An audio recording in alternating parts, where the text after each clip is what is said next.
جب کوئی انسان اللہ سے یہ کہتا ہے نا کہ یا اللہ ان کروڑ دلوں میں سے میں ہی کیوں، تو اللہ فرماتا ہے اس لیے کہ میں نے اس دل کو اپنی محبت سے بھرنا تھا۔ یا اللہ پھر مجھے اپنی محبت سے نواز دے، مجھے تیری محبت میں ٹوٹنا بھی منظور ہے۔ تو اللہ کہتا ہے کہ اے میرے بندے، میں تجھے کبھی ٹوٹنے نہیں دوں گا۔ تم کہتے ہو کہ درد اب برداشت سے باہر ہو گیا ہے، تو اللہ کہتا ہے کہ میں کسی جان کو اس کی طاقت سے زیادہ بوجھ نہیں ڈالتا۔ تم کہتے ہو کہ یا اللہ میں ہی ہر بار کیوں، تو اللہ فرماتا ہے کہ میں تم سے محبت کرتا ہوں، اور میں جن سے محبت کرتا ہوں انہی کو آزمائش میں ڈالتا ہوں۔ تو یاد رکھیں وہ کتنے طریقوں سے ہمیں یہ یقین دہانی کراتا ہے کہ وہ ہمارے پاس ہے، وہ ہمارے ساتھ ہے۔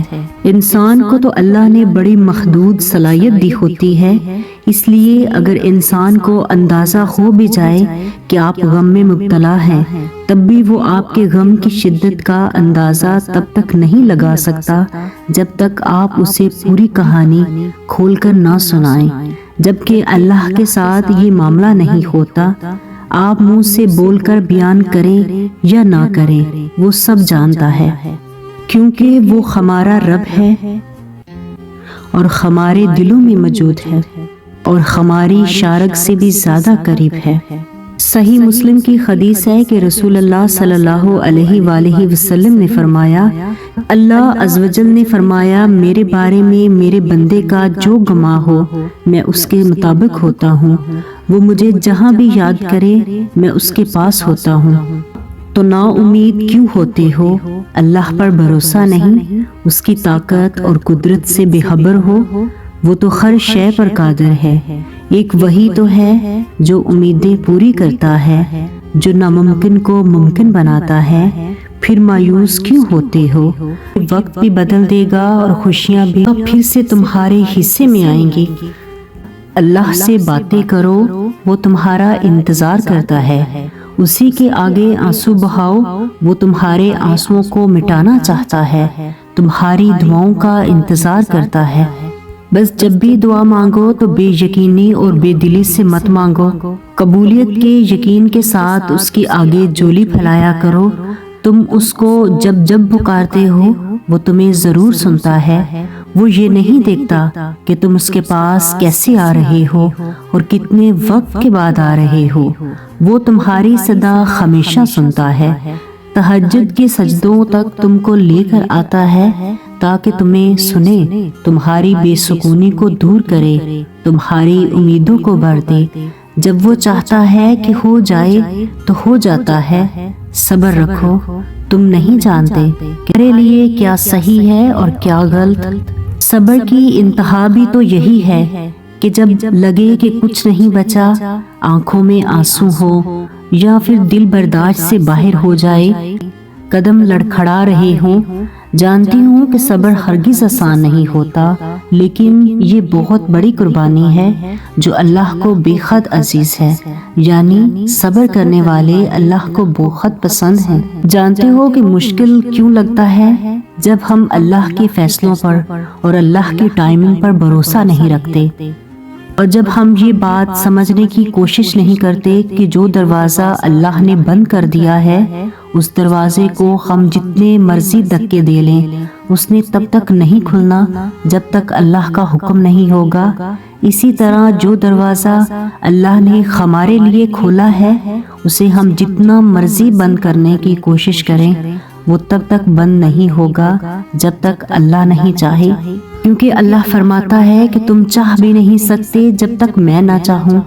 کبھی کبھار یوں بھی ہوتا ہے کہ اللہ ہم پر کوئی ایسا دروازہ کھولتا ہے جس سے ہم گزرنا نہیں چاہتے، ہم ادھر ادھر بھاگنے کی کوشش کرتے ہیں، ہم حقیقت کو تسلیم نہیں کرتے۔ ہمیں لگتا ہے کہ آنکھیں بند کر لینے سے وہ کھلا ہوا دروازہ بند ہو جائے گا، لیکن حقیقت اس کے برعکس ہوتی ہے۔ معاملہ بڑا آسان اور سادہ ہے۔ آپ خود اپنی مرضی سے ہمت کر کے اگر اس دروازے سے نہیں گزریں گے تو اللہ آپ کو گھما پھرا کر آپ کے راستوں تک واپس اسی دروازے تک لائے گا۔ یعنی آپ کے پاس اللہ کے فیصلوں کو ماننے کے علاوہ کوئی دوسرا راستہ نہیں۔ بالکل اسی طرح جو دروازہ اللہ نے آپ پر بند کر دیا، آپ اسے توڑنے کی کوشش کریں یا زبردستی دھکوں سے کھولنے کی کوشش کریں، اس کے سامنے بیٹھ کر روئیں، گڑ گڑائیں، کچھ بھی کریں، تب تک نہیں کھلے گا جب تک آپ اللہ پر توکل رکھنا نہیں سیکھ جاتے۔ میں یہ نہیں کہہ رہی کہ بند دروازے کھلتے نہیں، بلکہ بات یہ ہے کہ آپ بند دروازوں پر ایک محسوس مدت تک دستک دیں، یعنی کہ آپ نے محسوس مدت تک اس دعا کو اللہ پر یقین رکھتے ہوئے مانگتے رہنا ہے، اور اگر باوجود اس کے بھی وہ چیز آپ کو نہیں مل رہی تو آپ نے اتنا توکل تو رکھنا ہے کہ یہ دروازہ یہ ہمارے لیے نہیں ہے، اللہ نے اس سے بہتر اور خوبصورت ترین راستہ آپ کے لیے منتخب کر رکھا ہے۔ آپ نے وہاں سے اٹھ کر اس راستے چلنا ہے جہاں اللہ آپ کو لے جائے۔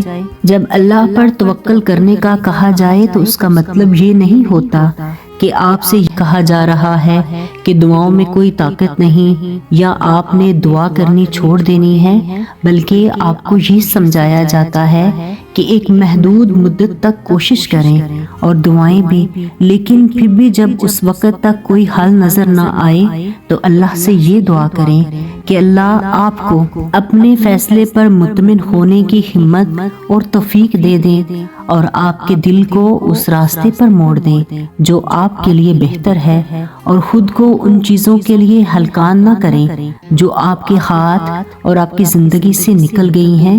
اللہ جو بھی کرتا ہے آپ کی بہتری کے لیے کرتا ہے۔ اگر پھر بھی آپ اپنی زندگی میں اپنی زندگی میں معجزے ہوتے دیکھنا چاہتے ہیں تو آپ اپنے اللہ کو راضی کرنے کے لیے ہر ممکن وہ کام کریں جو اس کی رضا کا باعث بنے، ہر اس کام کو ترک کر دیں جو اس کی ناراضگی کا ذریعہ بنے۔ تو پھر کیوں مایوسی میں رہتے ہو کہ اللہ تمہارے لیے معجزے نہیں کرے گا، جبکہ اللہ تو خود فرماتا ہے کہ وہ توکل کرنے والوں سے محبت کرتا ہے۔ تم اللہ کی ذات پر یقین رکھو، وہ تمہیں ہر حال میں راضی کرنے کی طاقت رکھتا ہے، مگر تمہاری محبت کے دعوے پر تمہیں آزمانا تو اس کا حق ہے نا، تو کیا تم اللہ کو اس کا حق نہیں لینے دو گے؟ اسے وہی دو جو اس نے تم سے مانگا ہے، پھر دیکھنا اللہ بدلے میں تمہیں بھی وہی دے گا جو تم نے کبھی سوچا بھی نہیں ہوگا۔ بہت محبت کرتا ہے میرا اللہ اپنے بندوں سے، تو تم بھی کچھ تو اس کا حق ادا کرو، صرف مانگو نہیں اس سے، بلکہ اسے کہہ دو، اسے اپنا یقین، محبت، صبر، شکر اور ایمان کی مضبوطی دو، پھر دیکھنا کہ وہ اس کے بدلے میں تمہیں پورے جہان کی خوشیاں دے گا۔ ایسی محبت ہے میرے اللہ کی۔ خود کو تنہا محسوس مت کرو، کیوں کہتے ہو کہ وہ ہمارا نہیں؟ تم خدا کو بھول سکتے ہو، وہ نہیں۔ جب کوئی بھی فیصلہ تم اللہ پر چھوڑ دیتے ہو تو خود کو مطمئن کر لو، پھر کوئی پریشانی نہیں رہتی۔ اپنی خواہش کو پیچھے رکھ کر اللہ کا فیصلہ ماننے کے لیے دل کو راضی کرنا چاہیے، اور جب دل راضی ہو جائے پھر سب بدل جاتا ہے۔